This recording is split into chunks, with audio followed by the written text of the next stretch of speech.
You can't be an atonement for anybody because you're a sinner yourself.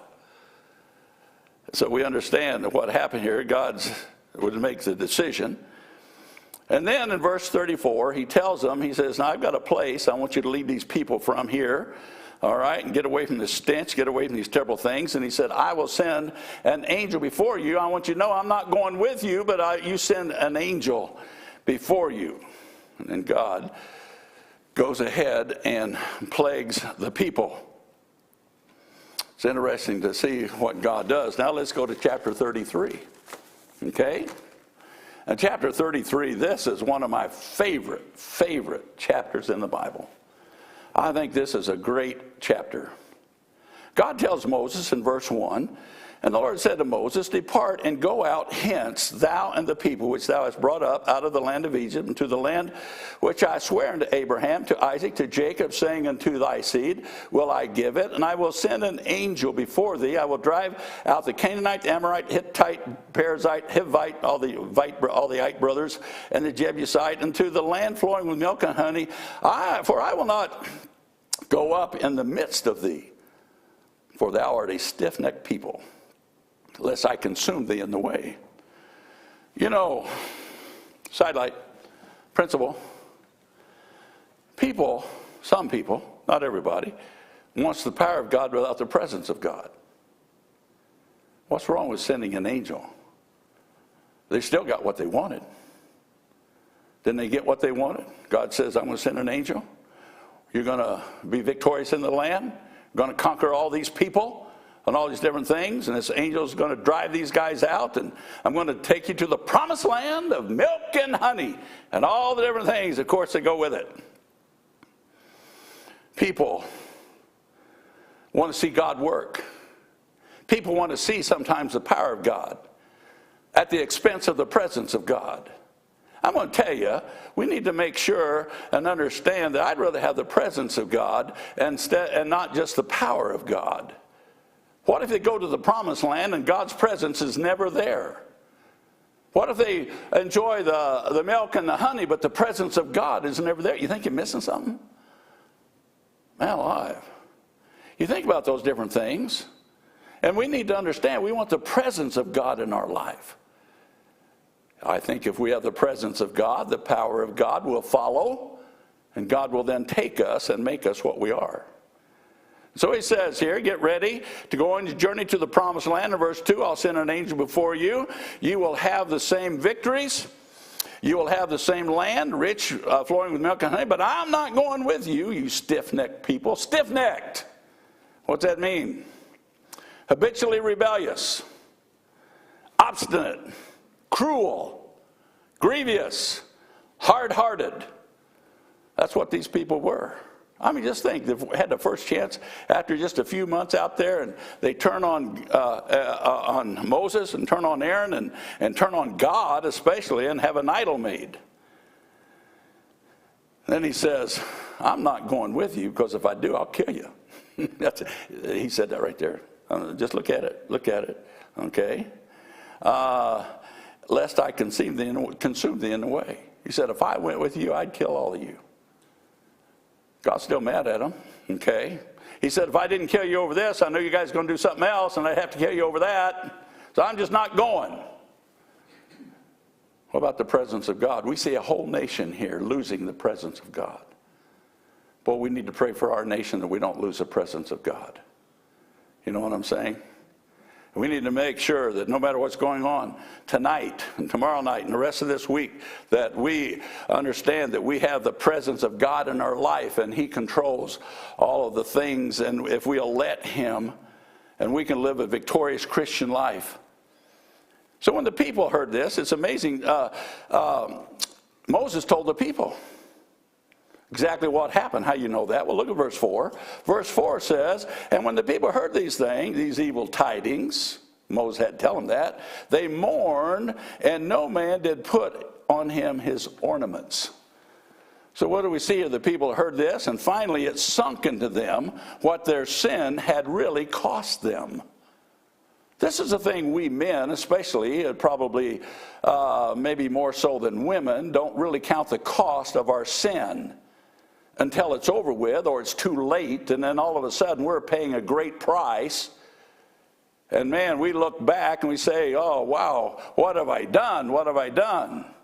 Well, they got what they asked for and lost what they had, basically, is what they did here. It finally sunk into them what their sin had cost them. They sat around all that day in old clothes. Sin eventually brings mourning and not joy. M-O-U-R-N-I-N-G. Verse 5 and 6. God told them all the above stuff. Okay, he's repeating himself, if you want to say that. Okay, and it said, God told them all the above. Previous said, you're stiff-necked. If I went with you, I'd get rid of you, I'd consume you. Put off your ornaments. Now the word ornaments here is an interesting thing too. Lay aside bare trappings and finery, jewelry, anything that you're wearing that would take away from your relationship with God. Let there be nothing between you and me. Israel had lost their personal glory of holiness. Israel had lost the glory of God's presence in their life. Now, I have to be careful about this.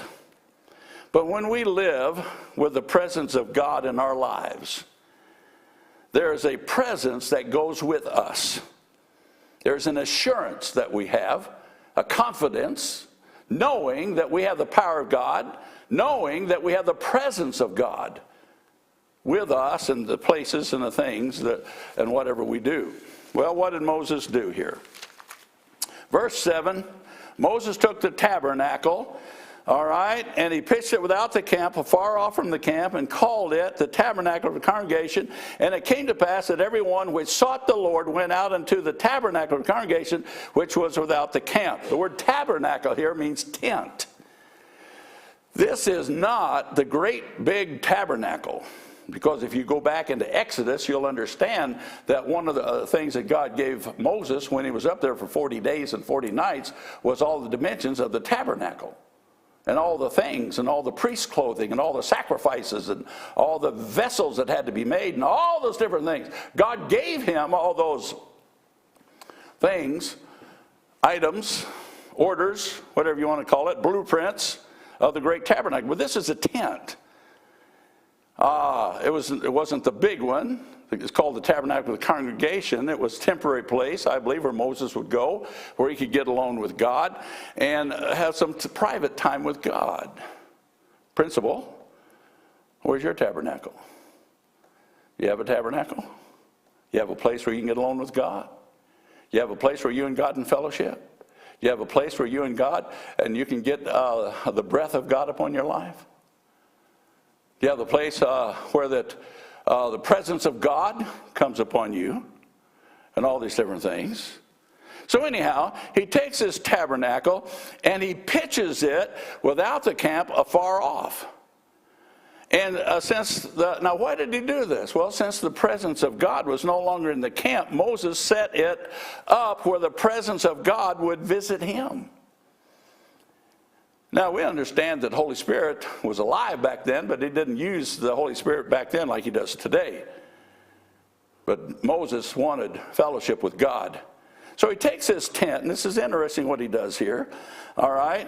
And so he takes that tent, and he pitches it out there, and everybody can see it. He pitches it in a place where it's afar off now. It's not like right next door or anything like that, but it's out there. And so he goes in there and he pitches this tent afar off. And since the presence of God is no longer in the camp and he wants to visit with God. And so Moses has to leave the camp to speak with God, because God will have nothing to do with the camp. I could say a lot on that in principle.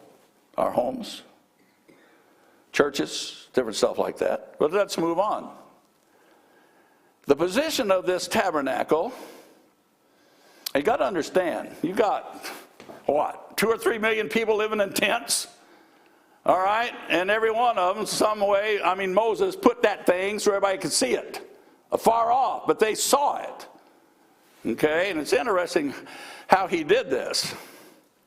So the position, okay, of this tabernacle emphasized symbolically the judgment that had come on Israel. Okay, that tent's not in our midst anymore. That means that God is not in our midst anymore. That means that hopefully God is in that tent out there, okay? And symbolically, we understand that we are being judged by God because his presence is no longer with us. Our sin causes us a loss of the presence of God in our lives. Boy, I like this. I don't like this. I hate this. This was a constant reminder of the consequences of their sin. Now, God, listen, don't get depressed over this. Whenever you sin and you ask God forgiveness, I don't care how bad that sin is, God, and you mean it in your heart, God forgives you. His blood cleanses you, all right, and that sin is gone. But the marks of sin remain in our lives and hearts. Oh, I wish I could remember. Just hit me just now. I need to be careful about stuff hitting me right now. But great evangelist, one of the old evangelists of rescue missions. And if I could remember the name, I'm sure you all remember. And he was with another pastor, and they went out for, after they had a big meeting, they went out for ice cream. And this evangelist ordered water, and the preacher said, "Man, what's wrong with you?" He said, "I came to get some ice cream and get some chocolate syrup on that, and some hot fudge and some nuts, and woo, let's go right now and get some, you know." He says, "Well, it's just left over from my days of sin." He had been a drunkard and ruined his body completely. But yet he was a great preacher.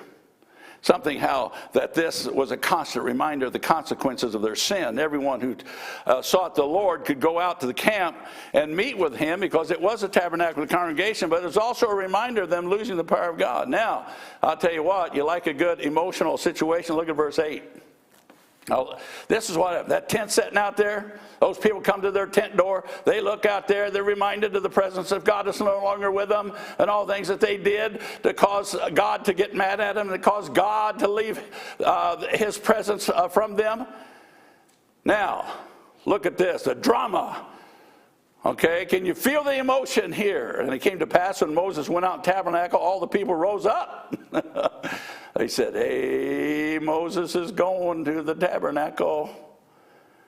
Okay, and all the people rose up and stood every man in his tent door and looked after Moses until he was gone into the tabernacle. What is the emotion? What is the drama? What's going on? What is the anticipation? What is the fear? Had God completely written them off? Would God ever meet with us again? Would God ever meet with Moses? They're all looking intently as Moses approaches that tent. And it came to pass, I don't think God did it real quick. Let him look at it a little while. Okay? It came to pass, as Moses entered into the tabernacle, the cloudy pillar descended and stood at the door of the tabernacle, and the Lord talked with Moses. Now look at your Bible real close there, and see the word "the Lord." That's in what? It's in italics, isn't it? Okay, that means it wasn't there in the original. Somebody put it in there to make it easy for us to understand it. So basically, let's read it like without that. Moses entered the tabernacle. The cloudy pillar descended and stood at the door of the tabernacle and talked with Moses. God's presence was the pillar. God's presence wasn't in the pillar. God's presence was the pillar. Wow. Man, and so they're looking at this, and after a while, this cloud descends, and we understand that God's talking with Moses, and the cloud was the presence of God. And man, can you imagine these people? Whoo! What a relief! Their worship showed a change of attitude. All the people saw the cloudy pillar stand at the tabernacle door, and all the people rose up and worshiped every man in his tent door. I think you call that getting right with God as best you can. Okay, and their worship showed a change of attitude. Moses had never lost the presence of God. Moses and God talked face to face. Look at this. And the Lord spake to Moses face to face, as a man speaks to his friend, and he turned again into the camp. But his servant Joshua, the son of Nun, a young man, departed not out of the tabernacle. So what do we see here? We see here Moses, all right, had never left, the presence of God had never left him. He talked face to face with God. Man, can you believe that? Moses went back to the camp. Joshua remained. You know, principle here, time spent alone with God produces a special fellowship with God. Because of Moses' special fellowship with God and prayer life and time spent with God, he was able to talk with God like no other man on this earth has ever talked with God. Man. Joshua remained. Blame him? I don't think so.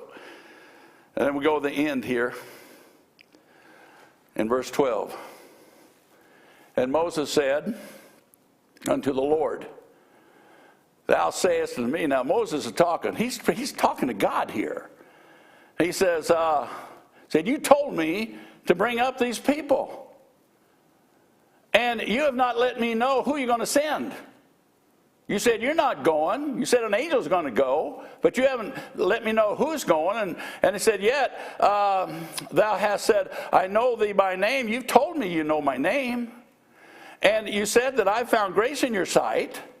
Now therefore I pray, if I have found grace in thy sight, show me now thy way. Show me what you're going to do. Show me who you're going to send. Show me where we're going. Show me when we're going to go. Hey, I want to know all this stuff, God. Now, he was very nice and kind.